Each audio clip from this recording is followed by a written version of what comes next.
No. Okay, I'll be here. We're Who's all here? from the Situations Collective. We are on the editorial board. I'd like to introduce my colleagues who will be speaking. On the end is Despina Lalaki. She's an adjunct assistant professor in sociology at Baruch College and the New York City College of Technology, CUNY. Also an activist and community organizer, most recently working with United Against Racism and Fascism, New York City, a broad coalition of groups and individuals working to build opposition to nascent fascist groups. Next to her is Bruno Gully. Gully, I'm sorry. So sorry. He's not going.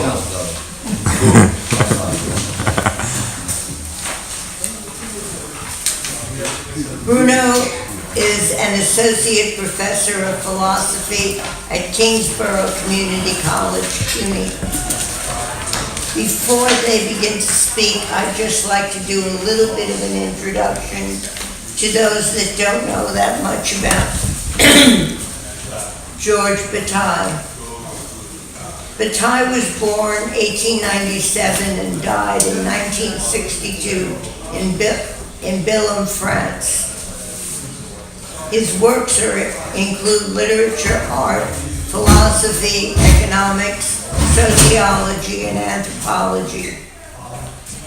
He wrote essays, novels, poetry, theory, and he briefly attended a Catholic seminary.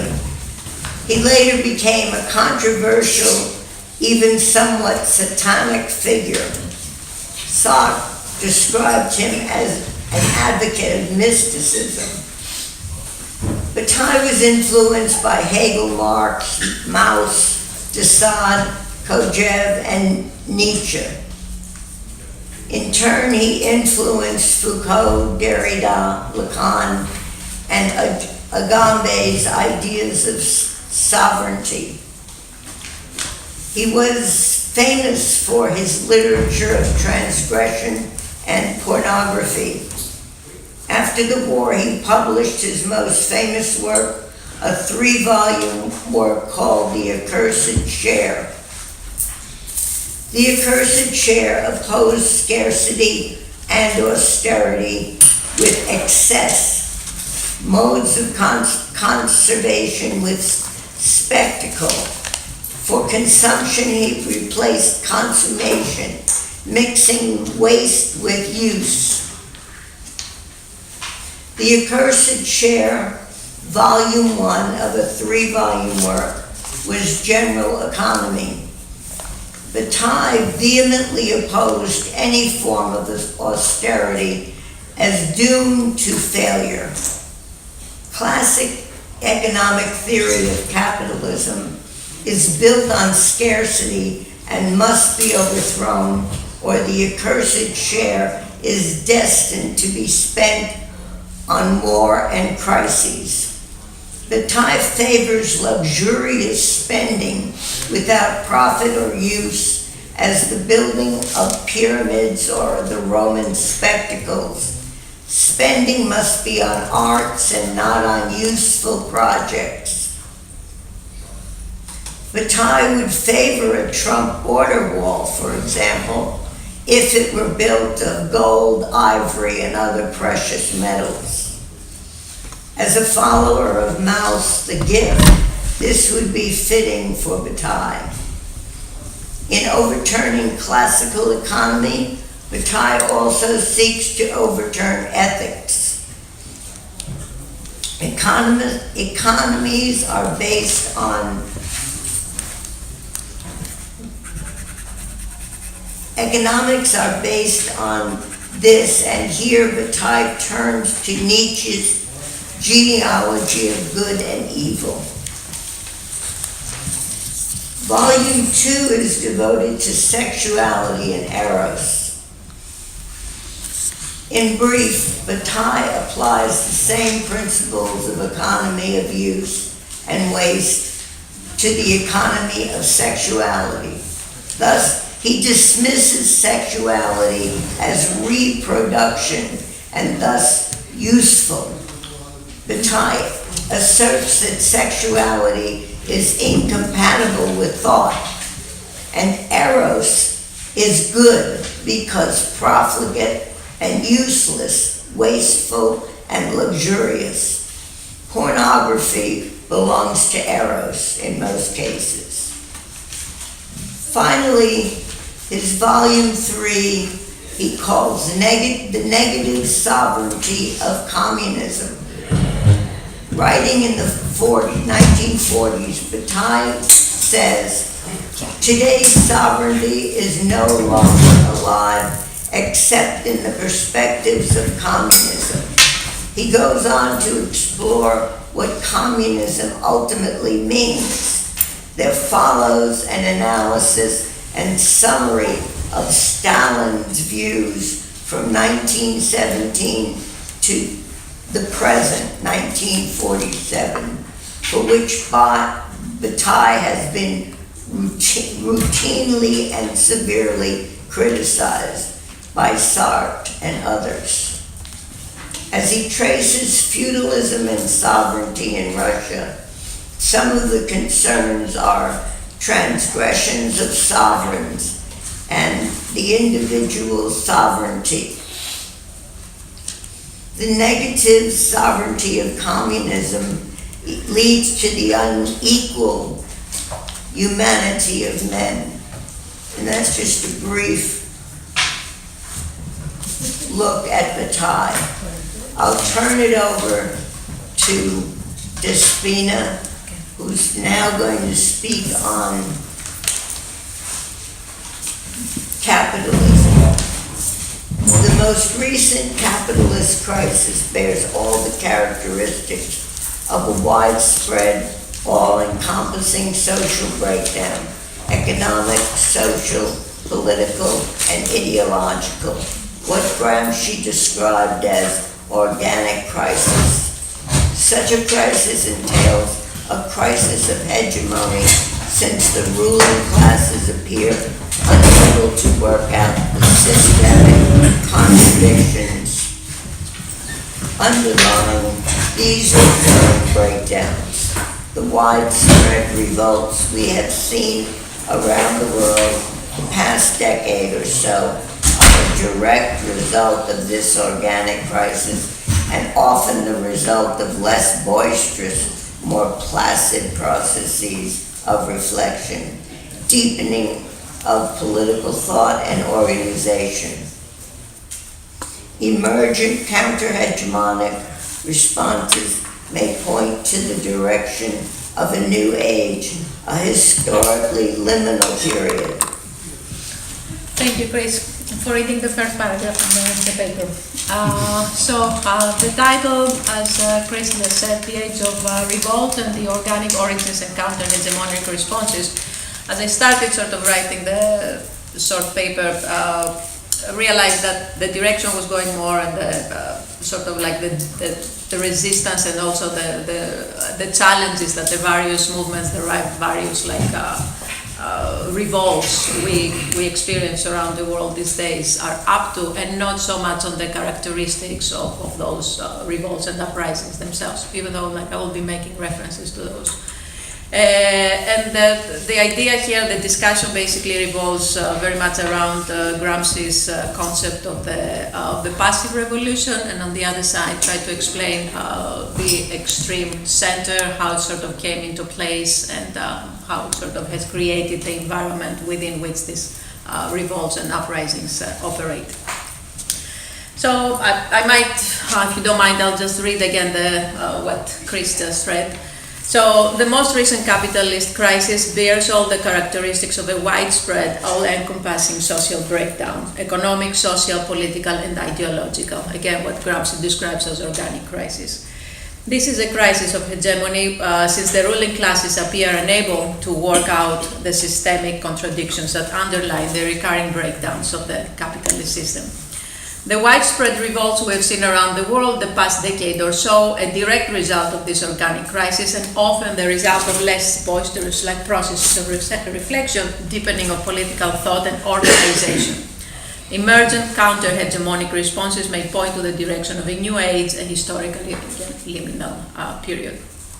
I'll start with Napoleon here, who would say that a revolution is an opinion that has got its hands on some bayonets. And sure enough, art struggles and violence, preparedness to give one's life, have been at the heart of revolts, rebellions, and uprisings, which nonetheless, either defeated or victorious, did not evolve into full-blown revolutions.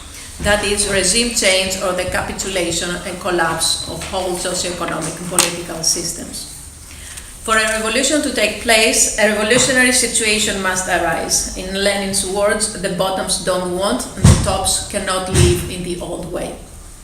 Or in some more detail, it is not enough for the exploited and oppressed masses to realize the impossibility of living in the old way and demand change, but also that the ruling classes find it impossible to maintain their rule without any change. The suffering and want of the oppressed must have grown so acute that the masses, without complaint, who without complaint allowed themselves to be robbed in peacetime, are driven into independent historical action.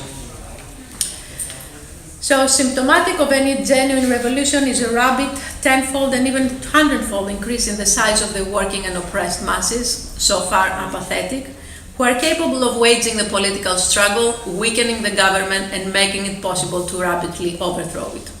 In other words, the subjective conditions for a social revolution should also come into place.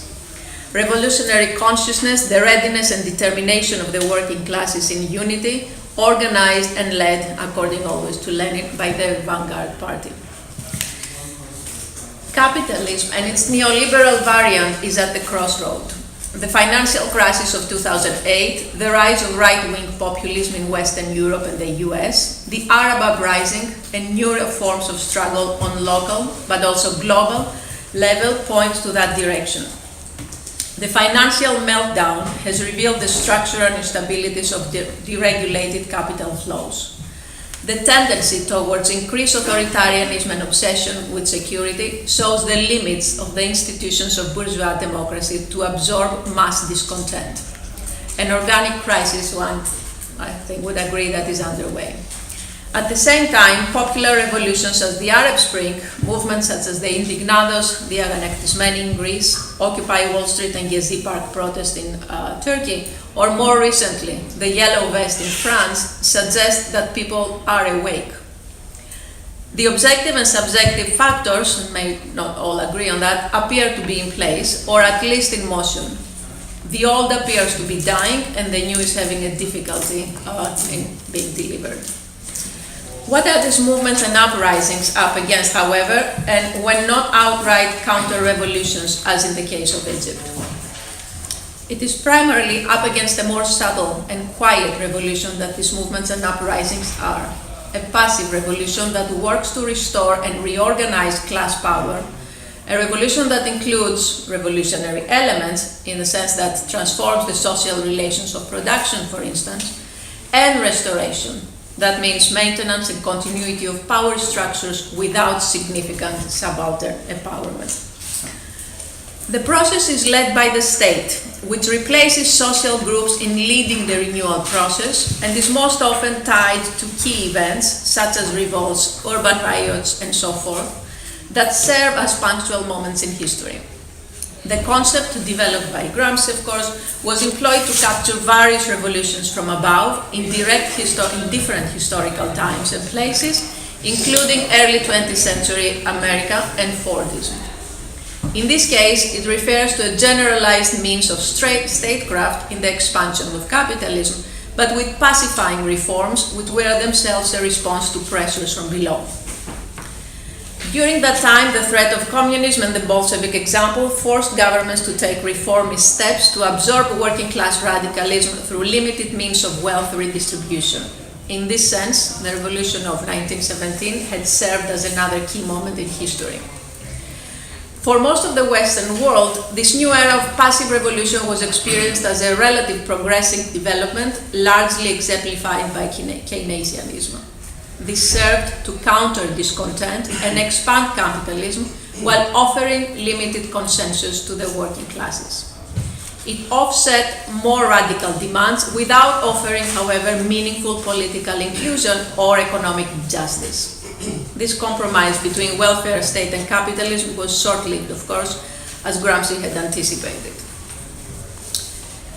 Now, early in the 1970s, economic growth of the 30 prior golden years was becoming clear that could not be sustained.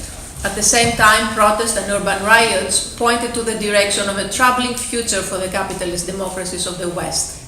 In the aftermath of the protest of the 1968, and as the US was entering the first economic crisis following the war, what was called the Trilateral Commission, a non-governmental, non-partisan discussion group, was founded by David Rockefeller in July 1973. The objective here was to foster closer cooperation among Japan, Western Europe, and North America. 2 years later, a report by the title The Crisis of Democracy on the Governmentality of Democracies was published. Samuel Huntington was actually one of its authors. Among other things, it suggested that the problems of governance in the US stem from the excesses of democracy, and thus advocated to restore the prestige of authority and authority of central government institutions. The revolts of the 1960s were understood as the excesses of democracy, which, if not fixed, would be a challenge to international trade, balanced budgets, and hegemonic world power. Less than 20 years later, and after the end of the Cold War, Huntington, of course, would argue that people's cultural and religious identities would be the primary source of conflict.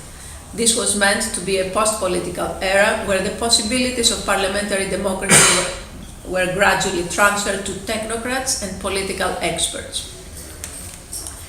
I think we should think of passive revolution basically as a process. Its timing also differs from country to country. In the case of Greece, for instance, very much like any other Southern European countries, this process of balancing democracy's excesses started later. Up until the beginnings of the new millennium, a sense of stability was still in place, though the transition from the Keynesian economics of the 80s to rampant neoliberalism was being completed. Entering the Euro family in 2002 would accelerate the process, while the first signs of discontent would anticipate the eruption of the financial crisis. As Poulantzas has suggested, uprisings need not to wait for economic crisis after all. The insurrection of 2008, following the murder of 15-year-old Alexis Grigoropoulos by two cops, would set the gears of the passive revolution in quick motion. The protests and riots that spread across the country, coupled with the occupation of universities, targeted much more than the police here. A statement in the Greek anarchist magazine Flesh Machine evaluated, and I quote here, "The revolt was in fact a rebellion against property and alienation, a revolt of the gift against the sovereignty of money, an insurrection of anarchy of use value against the democracy of exchange value, a spontaneous rising of collective freedom against the rationality of individual discipline. We will not dialogue with the state, we will not sit down to chat with capital. We will not tell them what we want because they already know. We want them to die." Now, while led by anarchist and leftist groups, the riots drew into the streets people from all walks of life. A widespread feeling of frustration due to the rising unemployment and the prospects of a bleak future altogether, especially among the younger generations, was pervasive. The crisis that was to fully unravel the coming years would have a punitive role. Crises, in general, in the language of mainstream economics, appear after all as punishment for government failing to respect the natural laws of the markets. The memorandum era has had as its objective to tilt the balance between capitalism and democracy, after all, while the state took up the new hegemonic role. It devalued the cost of labor and tightened its control over it, redistributed wealth in the interest of the big capital, while developing into a police state where protests would be effectively suppressed before they evolve into insurrections and revolts like the one that shook the country in 2008. Now, a crisis is not a permanent situation. It is an abnormal period that prepares, however, a new normalcy. Gone unchallenged, the organic crisis can lead to further strengthening of the grip of capitalism. It is unclear, however, how or which political bodies can carry out that resistance in representative democracies where parties no longer serve the interest of the classes they purportedly represent.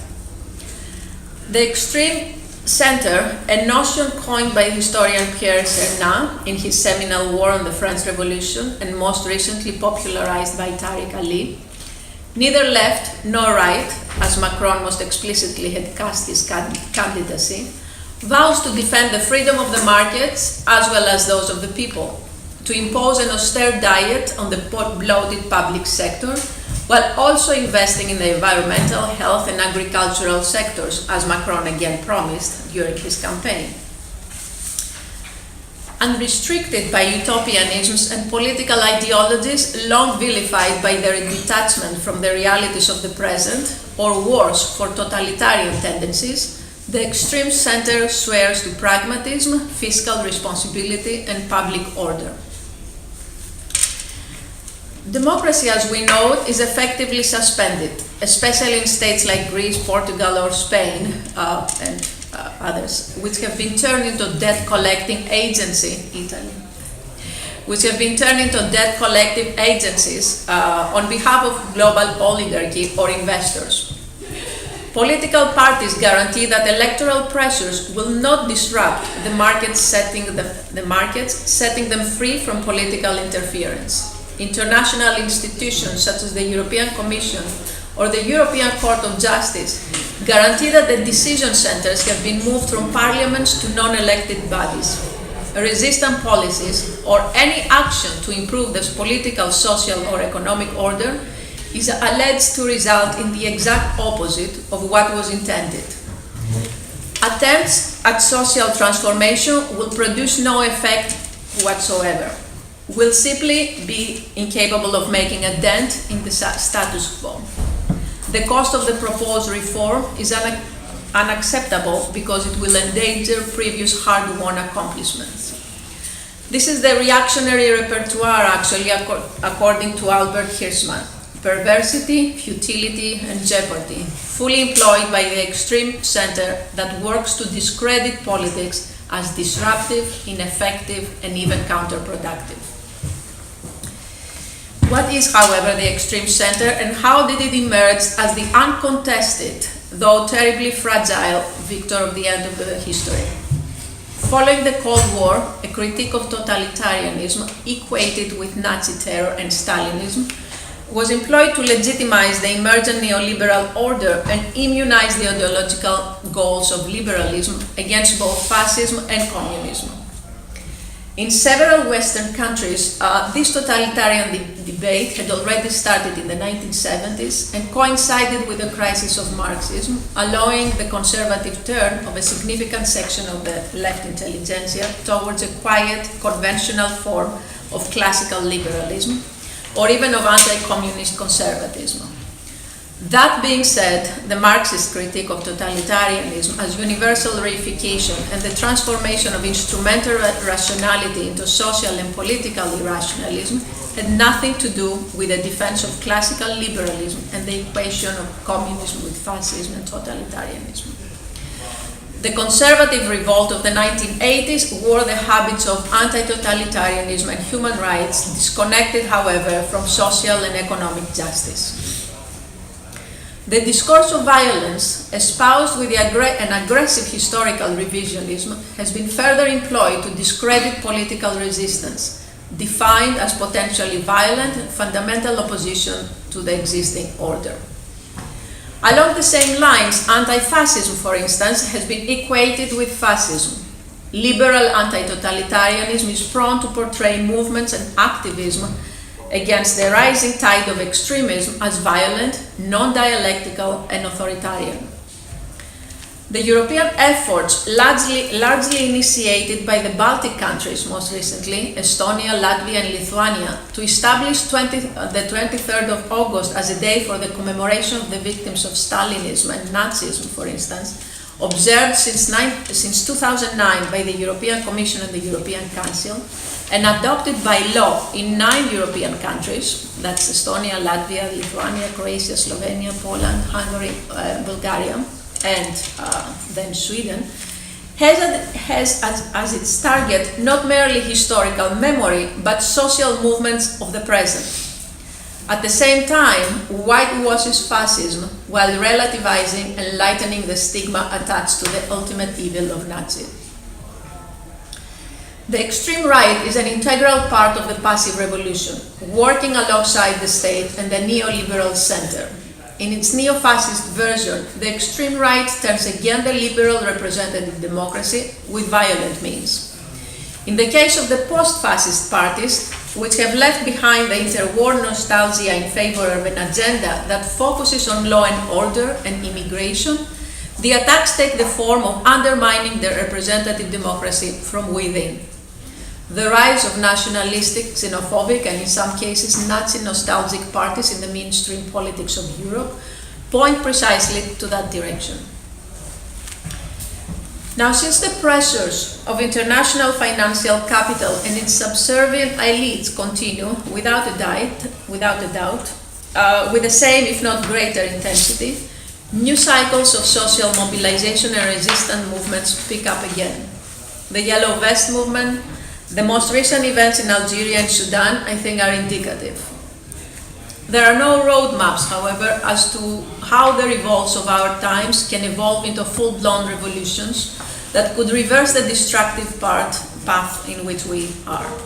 The Occupy Wall Street movement, Indignados, Gezi Park, all the movements I already mentioned, which have appeared in the West, as well as the revolutionary wave that spread in the Arab world during the last decade, did not inscribe themselves into a historical continuity necessarily. Certainly did not claim the legacy of the October Revolution.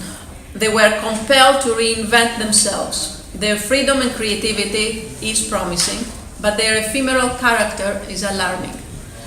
In order to build solid structures and engaging perspectives, they will have to work through the communist and anarchist experiences of the past. While we have no guides to action in the future, we can continue theorizing, however, about what has happened in the past on our way to developing new revolutionary strategies for the future on the streets.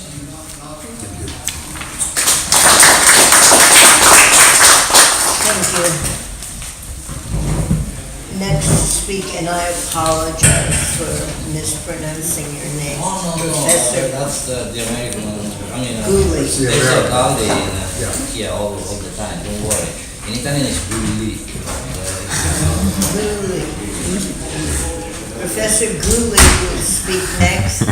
The title of his talk is Singularity and the Politics of Number. What he will do is call into question the concept of the independent and sovereign individual of the liberal and neoliberal tradition. He will do so by calling into question the politics of number from the point of view of the ontology of the singularity. By ontology of singularity, he means the plural constitution of what appears to be one, an individual, a mere this. Accordingly, the ontology of singularity is also an ontology of trans-individuality. Thank you, Professor Gulli. Thank you, Chris. And so then I will do questions later for listeners. Yes, we'll do both.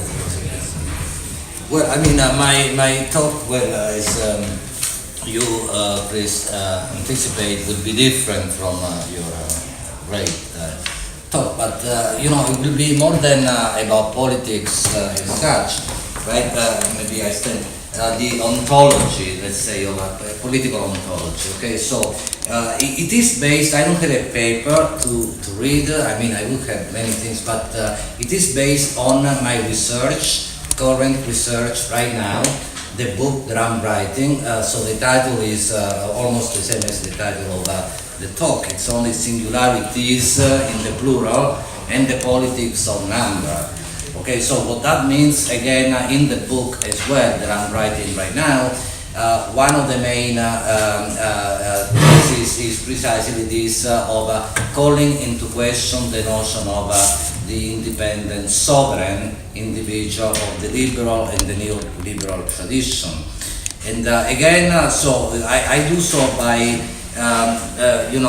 engaging the ontology of singularity, which is the plural constitution. So what does it mean to say that something appears only to be one, an individual, and a mere this? So I will read the substantive abstract that I have, and then I highlight some connections to philosophers that I am engaging in my work, okay, and the conceptual connections, of course. So to continue from what you said, please, so singularity, I say singularity, I don't know if this is, I'm working on the question of singularity, which I see as completely different from the question of individuality, and I can, elaborate on that. First of all, individuality, which we usually don't consider well enough, is a negative concept. Nothing wrong with something being negative, as we know, right? The negative dialectic and so on.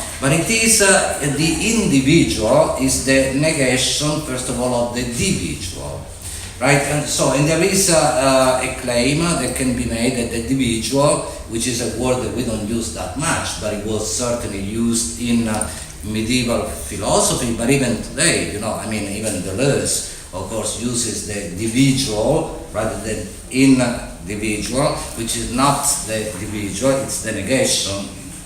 And the Latin word for this would be dividuum.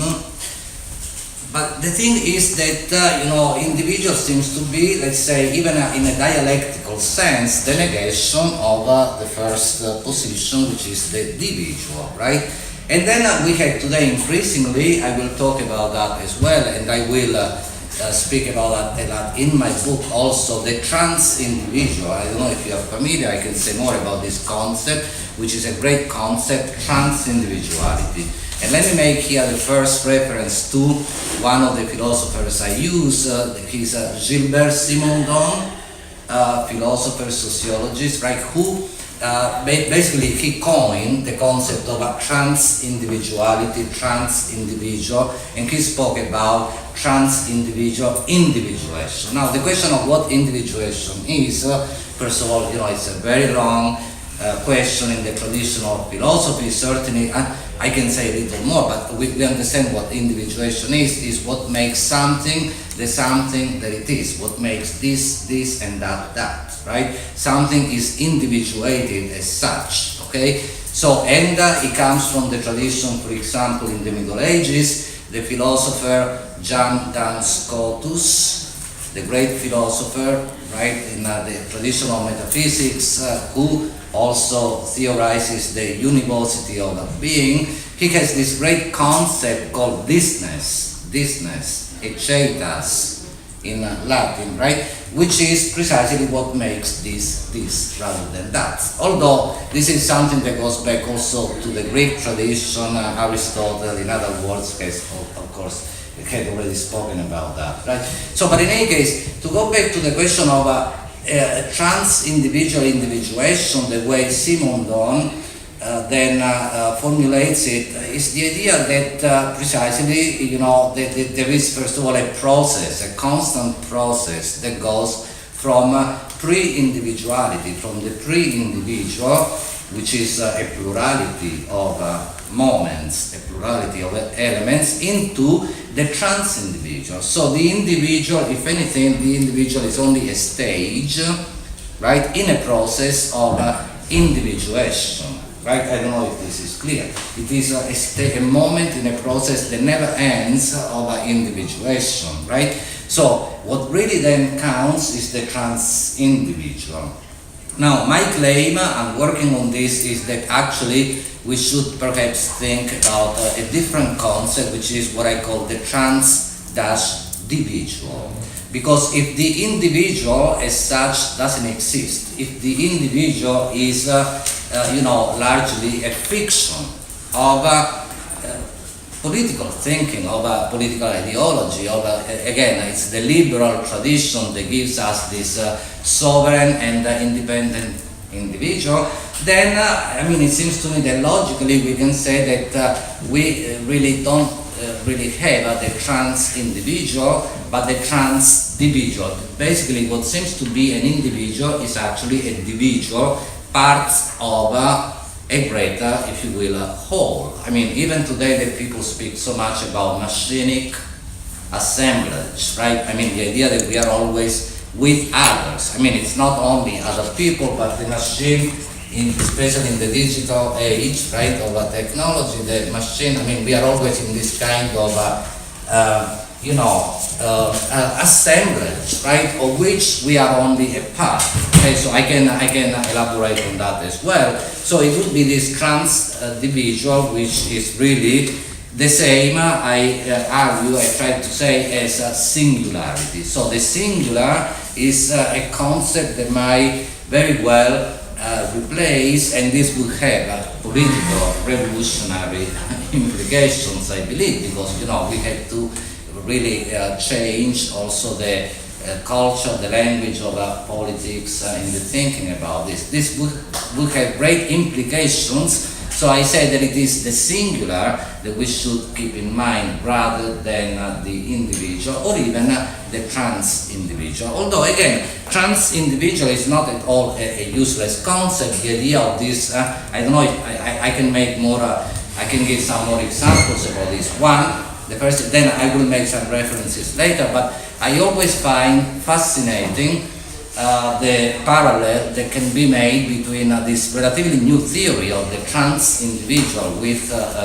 Gilbert Simondon and the African concept of Ubuntu. I don't know if you are familiar with that, but it's a great, concept, Ubuntu, U-B-U-N-T-U, in Southern African philosophy, not Southern African philosophy, in the tradition, right? In the Zulu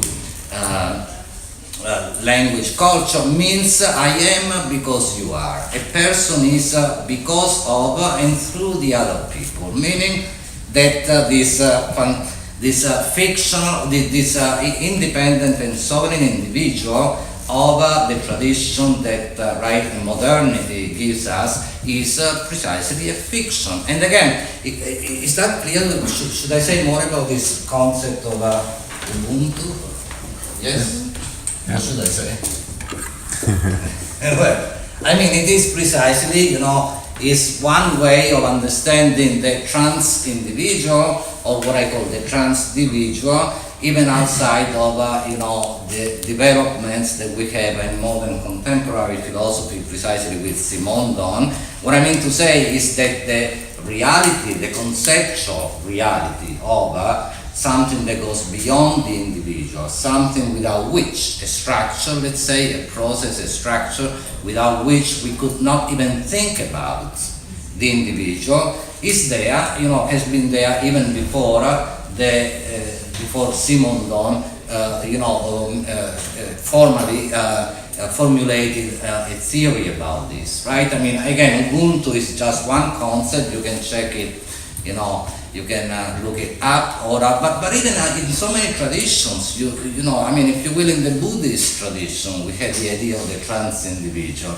In all traditions. What I mean to say is that this individual, that to make two references, for example, in already modern philosophy, Spinoza attacks in the Ethics, and then Nietzsche. Spinoza in part 3 of the Ethics, right? At the beginning of part 3 of the Ethics, he speaks precisely about this prejudice that we usually have, that with the people, right, have of thinking of themselves as a kingdom within a kingdom, right? So the sovereign individual will recognize the sovereignty of the state and so on and so forth. The king is there, but in my own life, I do as I please. I am, as then Nietzsche will say, and I'm linking Spinoza and Nietzsche, I am master of my own free will.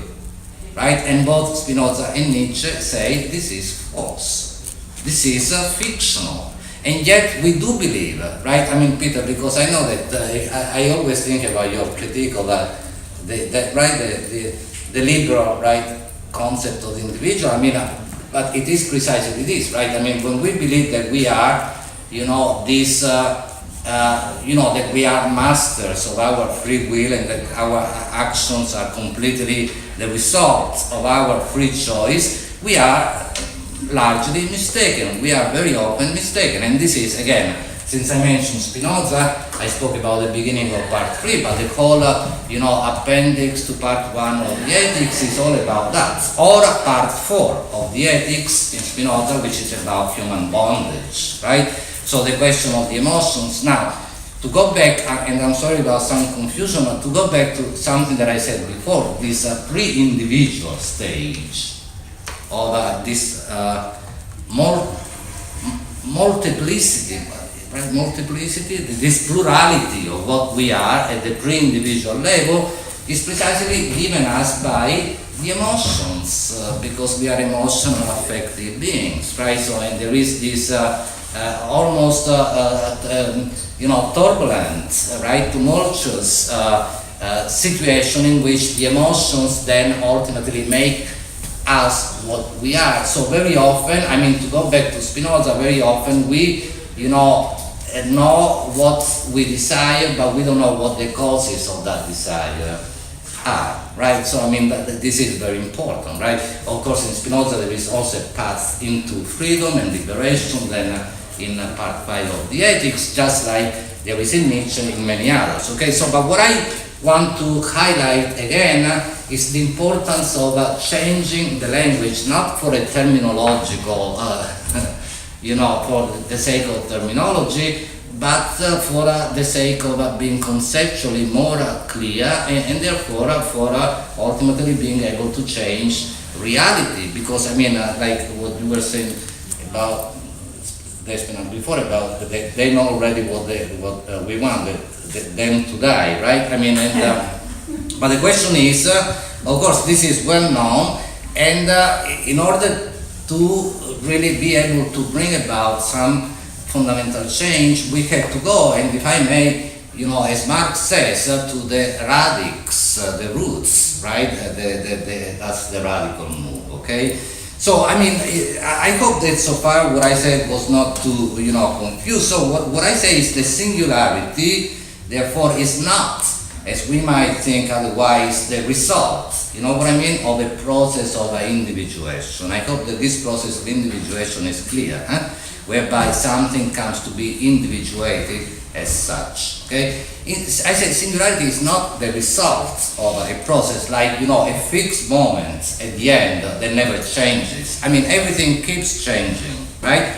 So singularity is instead this process itself. It is the process. I mean, if you will, we can think about Heraclitus, right? I mean, everything changes, but change remains. Right? So it is the process itself that never ends, okay? So I say a process of individuation, which is not individualism, by the way, not even individualization, because it's complicated also by the distinction we can go into between individuation and individualization, because individuation is not only about the human context, it's about anything, okay? Whereby at each stage everything appears to be individuated as such, to be an individual thing. Ultimately, what I'm saying is that there is no individual thing, that everything is individual, okay? So this is, in reality, this process is always already plural, and therefore a process of trans-individuation, or better, as I will then explain later in my work, in any case, trans-individuation.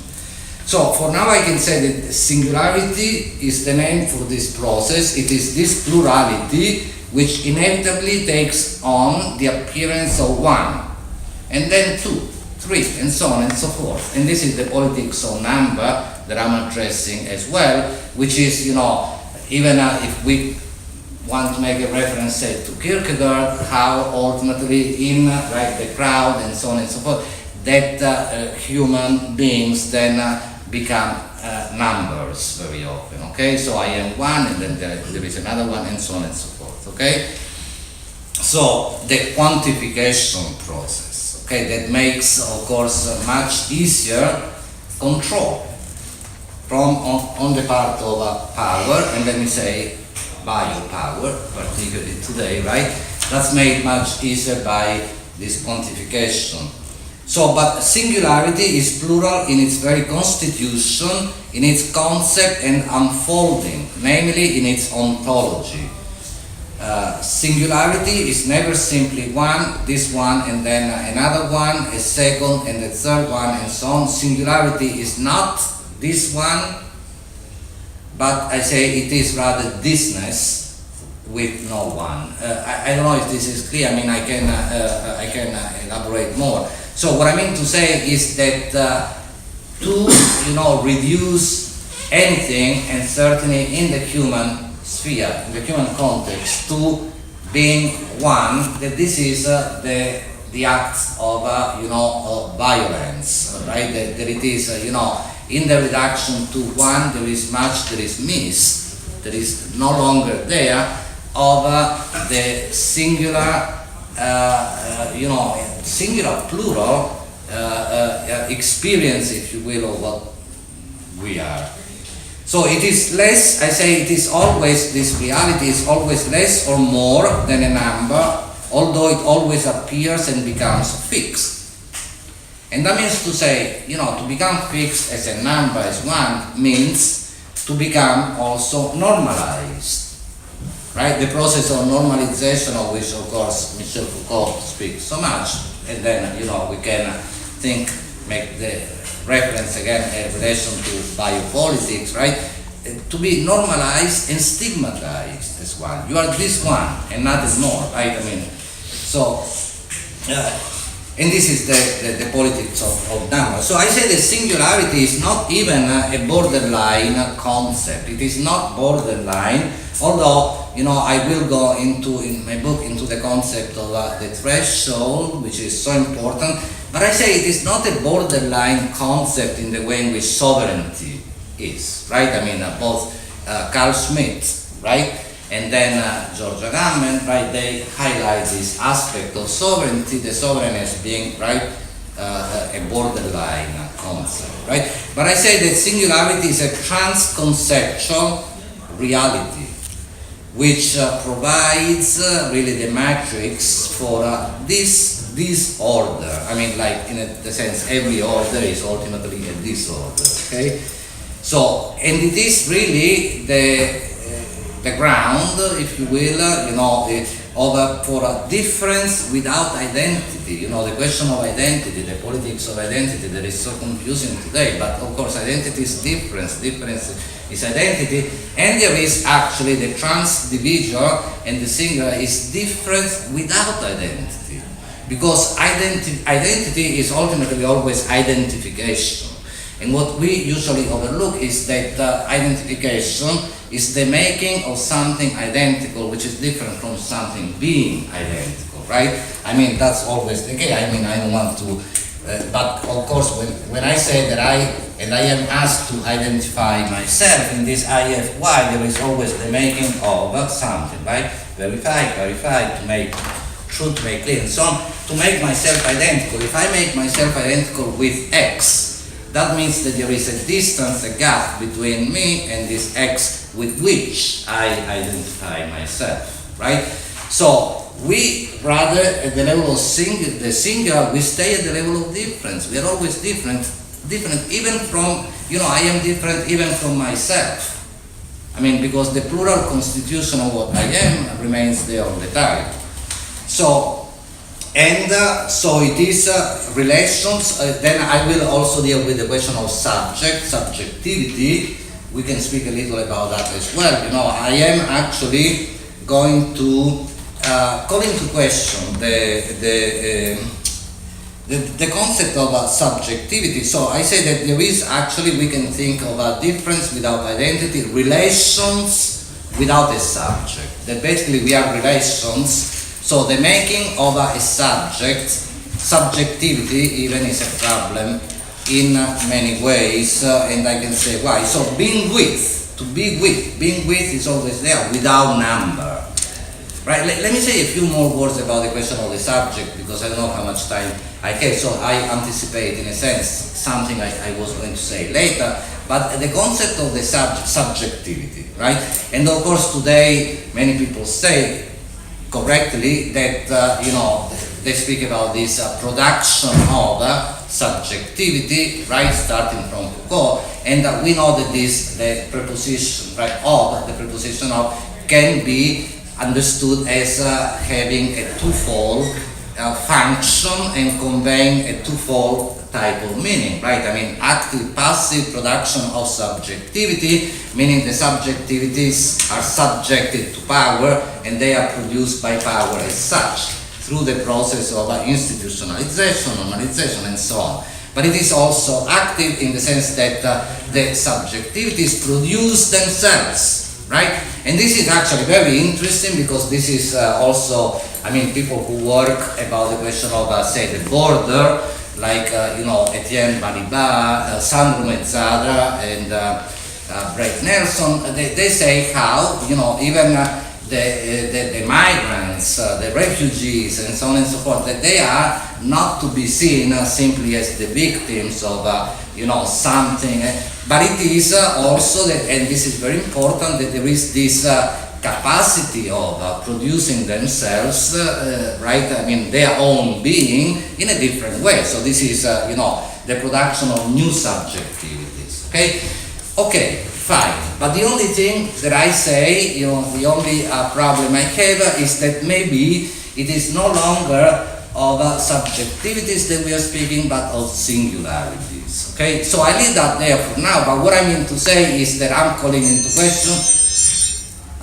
question the whole paradigm of the subject and subjectivity, saying that ultimately there is always a modality of subjection to a degree, okay?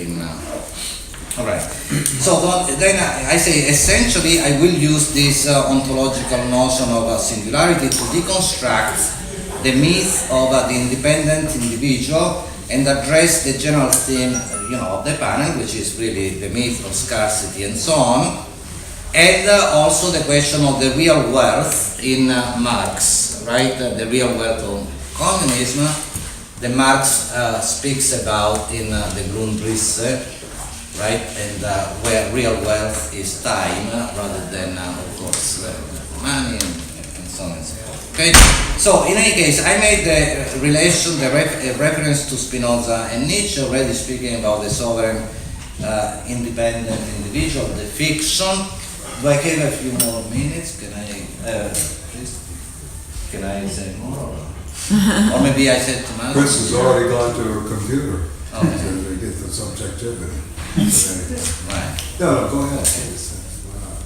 Why Well, I made a reference to Kierkegaard in relation to the politics of number. I wanted to say that the question of the ontology of singularity as a plural constitution can be seen very well in the work by, say, Jean-Luc Nancy, being plural, right, where singularity is precisely the same as this plural constitution of, being. And of course, I made a reference to Simondon, the question of trans-individuation, and I said how I would rather prefer trans-individuation. I would say that Stigler also is important in this sense, and Stigler, in a sense, teaches us that there is really this disindividuation, right, which is always at work, which is ultimately what trans-individuation perhaps characterizes better than trans-individuation. I mean, we are very often, certainly in modernity, in contemporary life, disindividuated rather than not. So this, in other words, this individuation, I say that this individuation is kind of impossible. It is like an asymptotic movement, right, that never gets there, right? I mean, it's...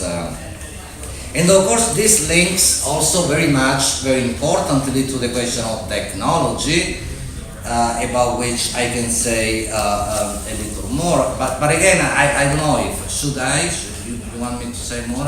Okay, I mean the question of technology, which is of course important in certainly Simondon too, and individuation and technology in Stigler, but also certainly in Heidegger, right? I mean, and the question concerning technology, right? I mean, we know that the problem, right? Heidegger says is not with technology per se, but the technology, the techne, right? I mean, he's always speaking about the original Greek meaning of ideas, words, concepts, right? Technology is only one expression, one possible expression of techne.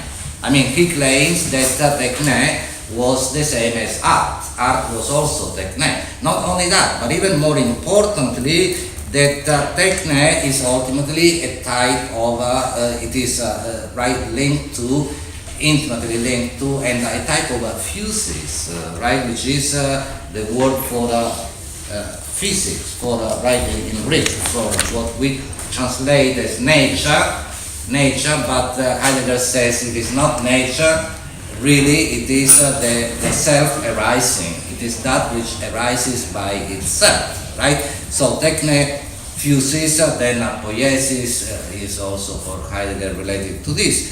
But it is because of this, Heidegger says that there is this danger. I mean, the danger of technology is precisely in this, in the essence of techne. The Greek word is actually to deinon, I don't know if I pronounce deinon, which is the word deinon, which is the uncanny. Understood? Well, I mean, in ancient Greek, right, to deinon, which is, you know? No, the literal, the violent. I mean, in Antigone's famous the lines, violence. right, The when violence. we read there are many wonders, many terrors, but the most wonderful, the most frightening is the human being.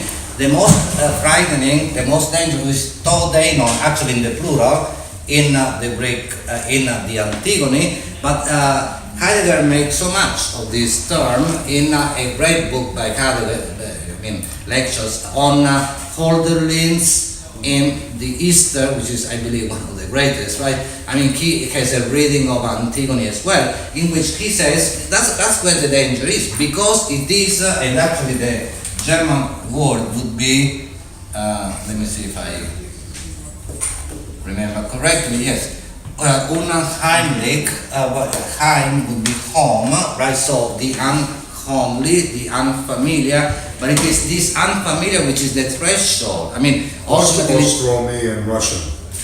Yes, yeah, exactly. I mean, from the right, whole, and the whole school of literary critics came out of like Klosky and Yeah. so on. Yeah, exactly. But and it is this precisely. We also seen this in other traditions. They show us how the concept, in a sense, is proper, real. It's not just made up, because there is this being at the threshold, okay, of which is really what, one might say, characterizes the human condition rather than any other thing. And actually, now that I'm writing the first chapter of my book, I'm also going into Bachelard, Gaston Bachelard, who in both the Poetics of Space and the Poetic of Reverie, right, speaks about this, the door, not only the home, but the door, right, being at the threshold, which is the same, in a sense, as being at the border, right? I mean, inclusion, exclusion, and then the complication of this, as we know, as also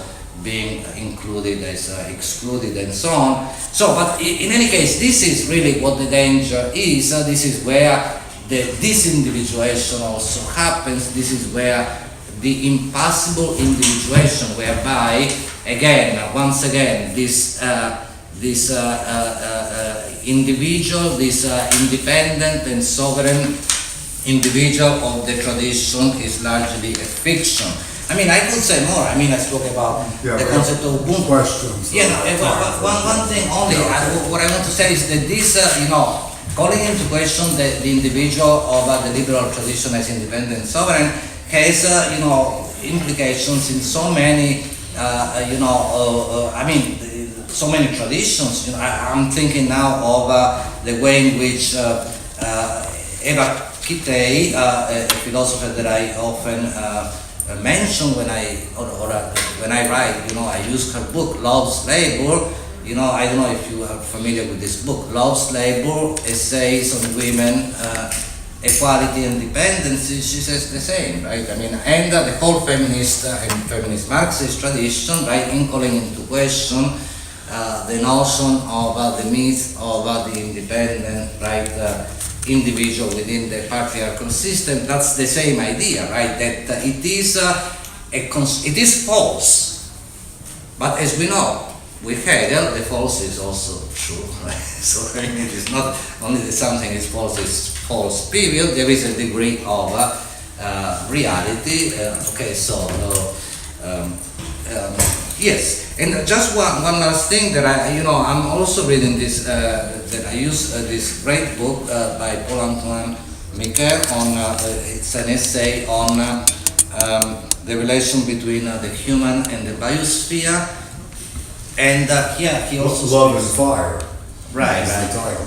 Yeah. Oh yes, exactly. And also he speaks.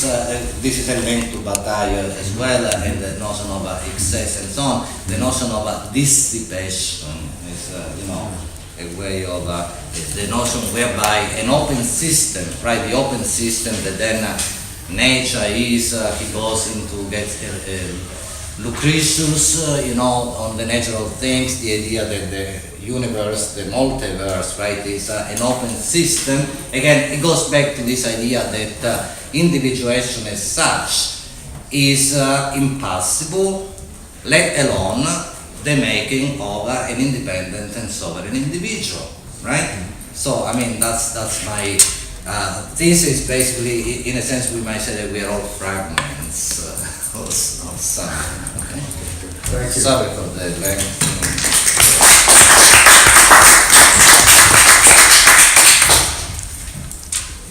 Is there any questions?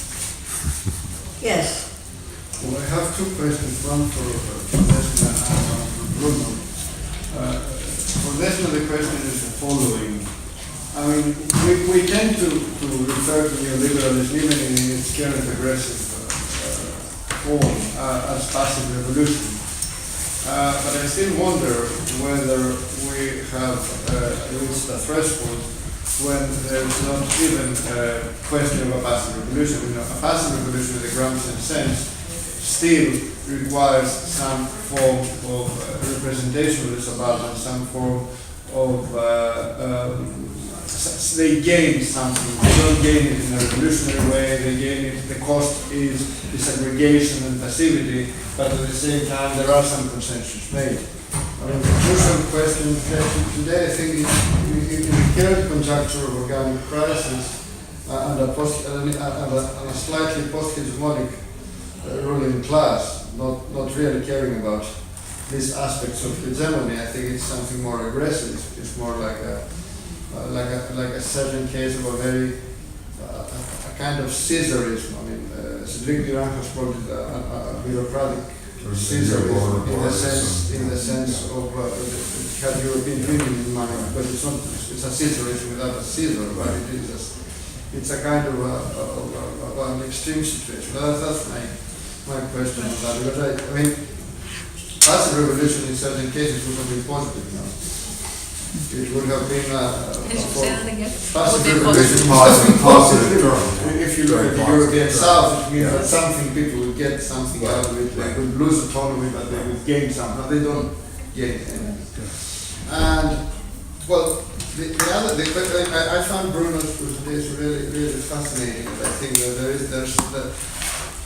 there's an entire way to rethink, in a certain way, historical materialism through the lens of this kind of trans-individual relationality. It's very useful. But I mean, on the one hand, I mean, how do we combine trans-individuality in order to think the singular with the other aspect of the singular, which is open determination? How do we think the singular as condensation of determination? In the authoritarian sense of the term, which I also think, and also, if we're, that's one question, how we think that the determinations of singularity and what this also entails for transformative praxis. And also, I mean, the notion of interindividuality and singularity also points to a very relational conception of political practice, but also political engagement and militancy as a constant, more creative process. The question is, how can you also institutionalize this in the positive sense of institutionalize, in the sense of how do you create practices that can be reproduced, or to use an Austerity metaphor, encounters that can last? How do you get this kind of really positive? I mean, if we project your paper upon Destina's paper on the current forms of revolt, you can see trans-individual singularity in action. You see how people change, how in the moment you have to create networks, to create relations, people change, they engage, both in socio-temporal terms, they participate in a square or a movement, but also internationally, etc., etc. But the crucial question, the political question and the ontology is obviously singular. It's to use a Gramscian metaphor, it is a molecular process. But if you go back to the question of Destina, what remains? How do you make this last? How do you create this trans-individual connection last, be reproduced?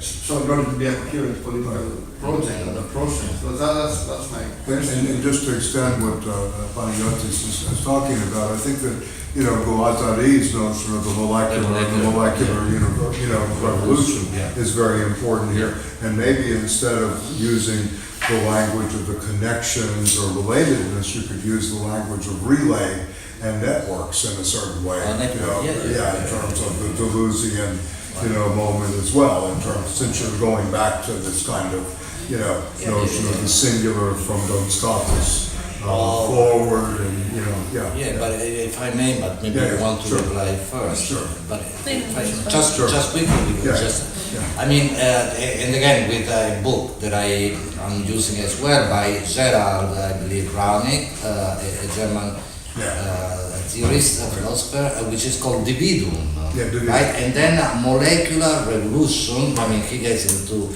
the question of Guattari, of course. I mean, the language and theory of Guattari, and machinic assemblage. Right. Yeah, I don't disagree. The network type of situation, the relations. Yeah, I mean, I say, speaking about the threshold in the first chapter of my book, I say that the threshold is where many relations gather. Right. But every singularity is an ensemble of relations itself. So it is where relations gather, and each relation is full of relations. Right? It is a complex situation of networks precisely coming together. Yes. In a broader context, I see some of your work here as a much more interesting, attack upon the Hegelian system in terms of the, notion of the singular. That Kierkegaard takes this up in the quasi-religious way of the singular, and now you take it up in a much more politically active way, and I mean, I guess part of the problem for us is where these leaps of faith, that where we're really talking about today in terms of your notion of the threshold could be sort of this. That's what I was this notion. looking Yeah, up. please. That's what I was looking up when you were talking, the singularity, and it takes you to physics, and it takes you to artificial intelligence, and it's very complex. It is. And it's kind of an end in itself. It doesn't really lead to other things. It ends there as a kind of large conundrum. It ends almost mystical. So we need some openness or opening. Yeah, that's interesting. Yeah, absolutely. Okay, maybe then because you also take Sure, yes.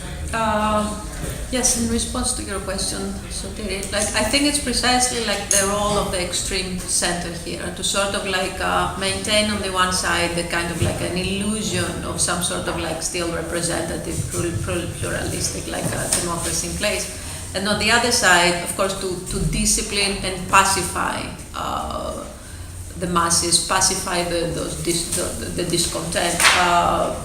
Macron, I think, again, like serves as a great example how this sort of like illusion sort of goes away the minute that people take up the streets, and then makes it very clear what you said, that how the extreme center borders basically Caesarism and situations that can be quite authoritarian and moving towards increasingly a police and authoritarian state, like basically. Well, yeah, I mean, I think, I mean, you point to something, both of you point to something that's very interesting, that now, in terms of the quote-unquote ruling class, or what, the rulers, or the new Caesarism has going for it, it doesn't need to pacify. This is the amazing thing. Whereas during the 30s, there was some pacification going about the New Deal, when Gramsci's writing about passive revolution. There's a different level going on. But today, they don't really care about pacification at all. I mean, you think about how quickly Occupy Wall Street, the 1%, 99% was appropriated by the Democratic Party, and absolutely nothing was done in the name of, the working class or the subclasses during the Obama administration. There's no pacification necessary. And this is something police went into different cities across America and across Europe simultaneously, running, disrupting and removing the cities. But I mean, I think this is something we really have to face at certain levels. I mean, it's great to see what's going on in Paris. It's great to see these things. But again, is this simply, another form of protest and resistance that ultimately will not evaporate, but kind of be swept up into something else, a few years down the road? And what does it really do in terms of, putting any kind of dent or any kind of, other than the raising of consciousness? This is just a thought from a, yes, the pessimistic pessimism. take here. Well, yeah, but I mean, you have to ask the question, where's the political will? Yes. I mean, this is really a question that, Panio, you weren't here for, Well, when he spoke earlier today, he inverted, and I think this is very solid. The optimism of the intellect and the pessimism of the will is what we're dealing with in some ways. He's But inverted is this that very, also very, because very, of the greater brutality of the system? Is that because of that as well? Well, yes, of course, the greater brutality is there. Yeah. Well, I see here, like, or also what creates a kind of apathetic, an apathy as well. The removal of the fear of being able to really struggle. Struggle is hard. It's hard work, right? In some ways, and this, Well, I can say a couple of things regarding pacification. If one thinks of the movements, Indignados or the Anarchismeni, and how they led to sort of like Podemos and Syriza, here I think of like electoral politics as one form of like perpetuating older forms of pacification, which still carry some weight and still like have some power over people. So, alongside with actual disciplining in on the street, bringing the police, increasingly militarized police, really disciplining the movements. So, some of the old tools are still like working and still have like a great effect. So, the challenge here is like how we reinvent those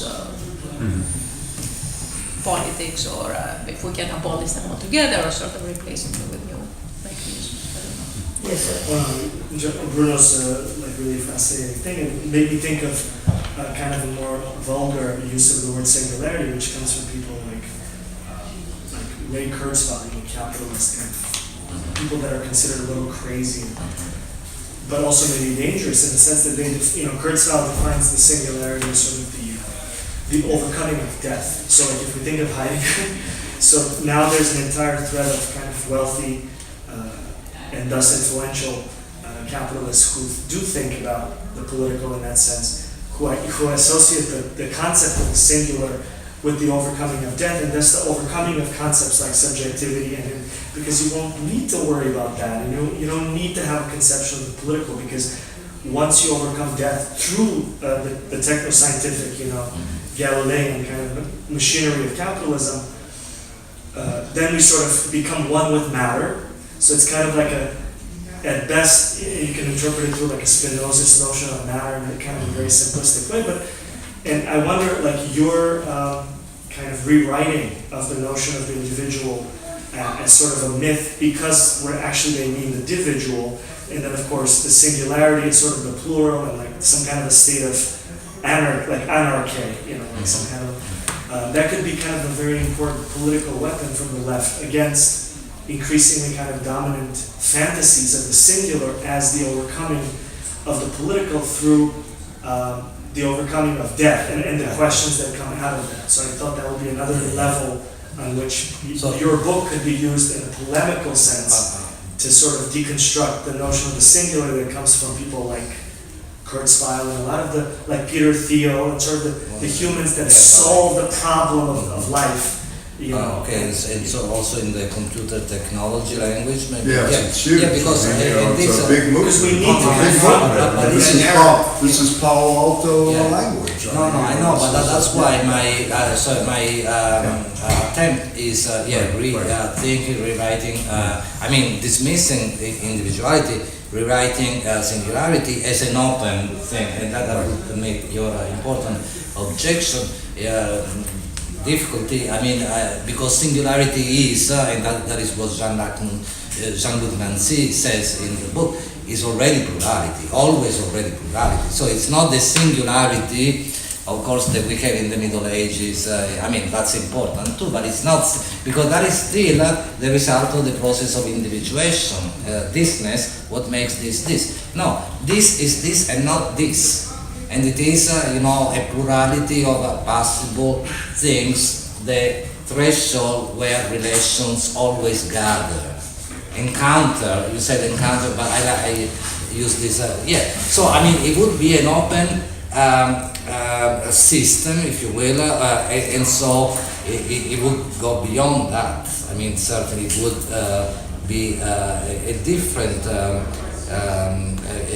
a casting of certainly the concept of singularity, but I think the singularity thus understood is still important, that it is still superior to other possible concepts, certain individuality. And if I may, in replying also to this, and maybe also to, your question about something stable, but another important thinker in the tradition, certainly of metaphysics, is Leibniz, right? The philosopher of contingency. Now, leaving aside the most conservative, even reactionary aspects of Leibniz, right? But in the notion, he calls it the notion of an individual substance, right? Which is a technical term. It's not the notion of an individual. No, the notion of an individual substance is the technical term that he speaks of as, I take it to be another word, another expression for singularity, where he says, right, in a strange way, that everything that has happened is happening and will happen to any person or anything is already included in the notion, right? So now this notion, which it seems to be maybe closed, I know we have to determine whether it is closed or open. It can be understood as open, but it is the singular. I don't know if that is clear. Well, then it comes also to that, but then but the question that everything is already in, so it's not the individual as individuated as such as this at this moment, but it is an open trajectory, which, right? To me it makes sense, although the question of whether then something more stable can be at the level of practice, that's a very important question, of course. It's one of the most important. Peter? Yeah. Sorry.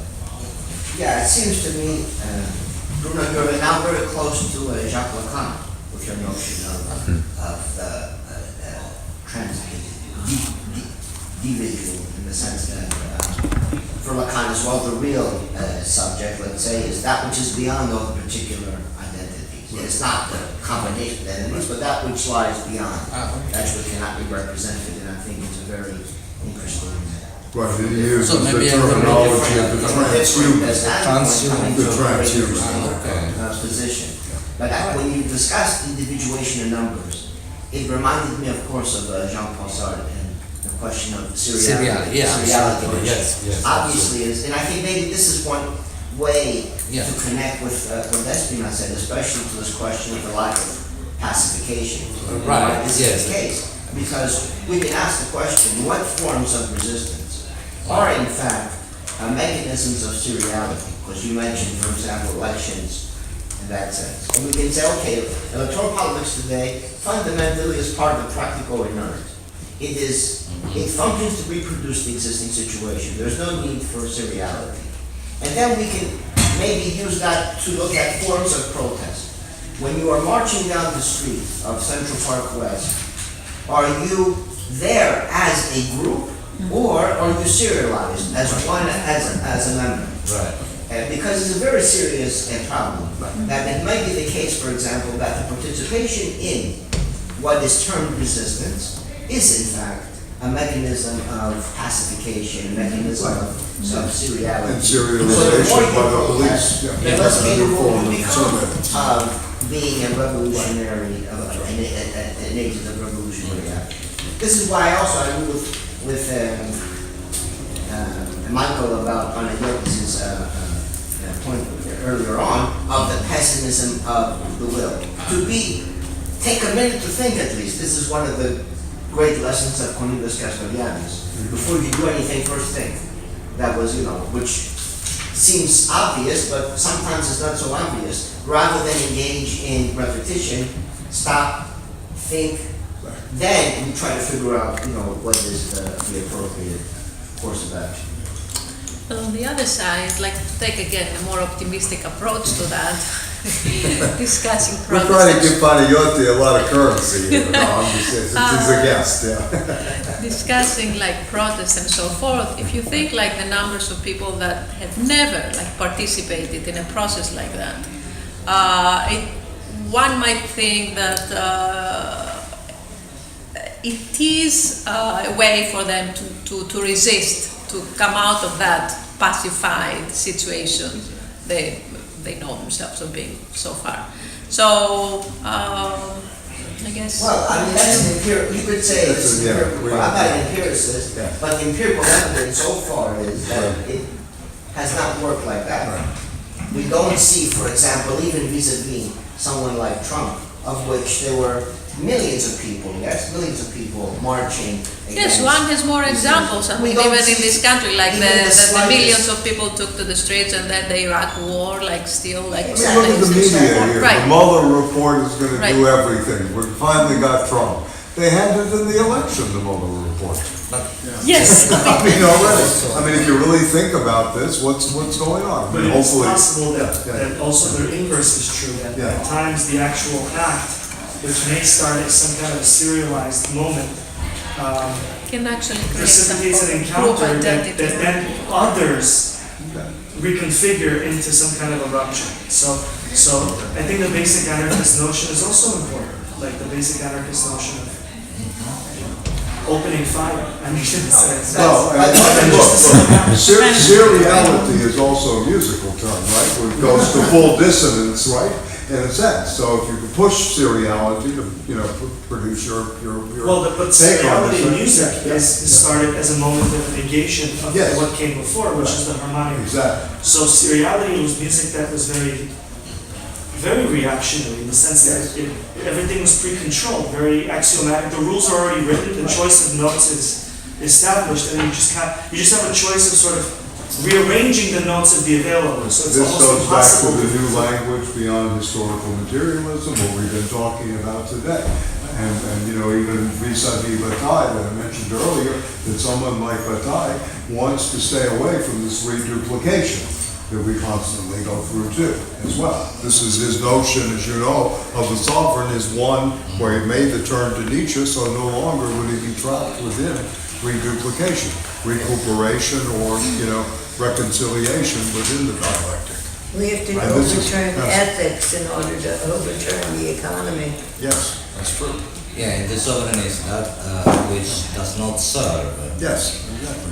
I mean, another way, like if we talk about Gramsci, we can think of Gramsci not just through the concept of the progressive revolution, but I think it probably would be okay with this concept if we also add his war metaphors, because to Gramsci, politics was war, just like Machiavelli thought, and Foucault mentioned it too, and that's what Lenin understood, and all the other successful revolutionary forces that were able to survive and overcome that they were fighting against in some real form, is that war in the modern world operates at least on three different levels. And this is a big question on the left when a lot of us talk about tactics and strategy, and they mean that in the 18th century, a Napoleonic way of the decisive battle, the general strike is going to precipitate. But Gramsci understood, like Lenin, and Mao, because the Chinese waged the 7-year war, of many battles, that war in the modern sense functions on three levels. So it's not just the tactical of the individual battle, whether it's an occupation or, it's not just on the strategic, which is actually the winning of the war or the change of the political system, But the most important level of war is in the operational, which is against an Hegelian concept. It's the mediating level between the individual battle and the systemic change. That's what the Soviets discovered, by the way, in military theory, because their main thinker was a Hegelian Marxist.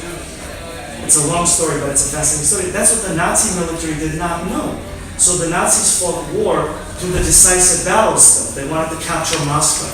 And they could just never get to it, because the Soviets fought a different war, and this is sort of Gramsci, the war of maneuver and the war of position.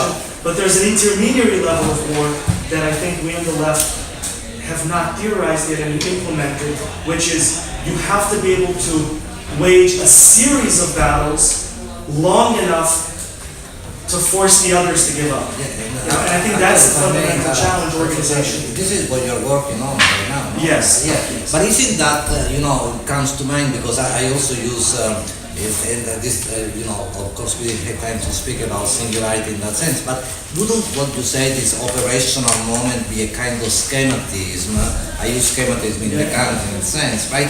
Which, bridges together the other two stages, whether it's in war or even because a battle can function as an operation corporate or a war, strategy. too. So it's all the Well, fluidity and corporations the operate this way too, in economic warfare. It's not only just military. one way we can tell the American military does not understand the concept of the operation, and this is one of the reasons why they lost the war in Syria militarily, is because they're still focused on the battle, right? Because they still think of war on the level of World War I or Napoleon, even though it has all these technical substrates. They have a technique, highly developed technique on like how to do X, Y, Z, how to regime change and all these things.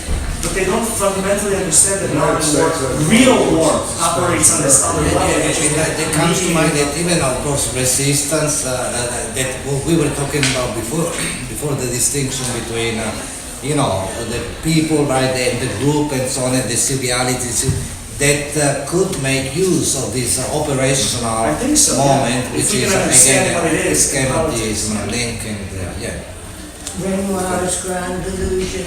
Yes, I had a question. Very advanced No, Roman. if you could, That's what we're fighting. okay, yes. Okay, because we are done. Yes. Well, thank you so much. Oh, thank you.